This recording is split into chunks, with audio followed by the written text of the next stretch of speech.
দিল্লি পেরিয়ে এবার কলকাতায় আরশোলাদের প্রতিবাদ। ককরোচ পার্টির চলমান আন্দোলনের সমর্থনে শিয়ালদহে বিশাল ছাত্র নাগরিক বিক্ষোভ।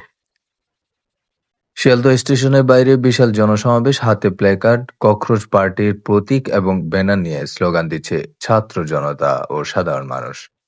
রাজধানী দিল্লি পেরিয়ে এবার পশ্চিমবঙ্গের রাজধানী কলকাতায় আসে পড়ল ভারতের আরশোলাদের প্রতিবাদী মিছিল। ককরোচ জনতা পার্টির চলমান আন্দোলনের সমর্থনে আজ কলকাতার শিয়ালদহ স্টেশন চত্বরে এক বিশাল ছাত্র নাগরিক বিক্ষোভ অনুষ্ঠিত হয়।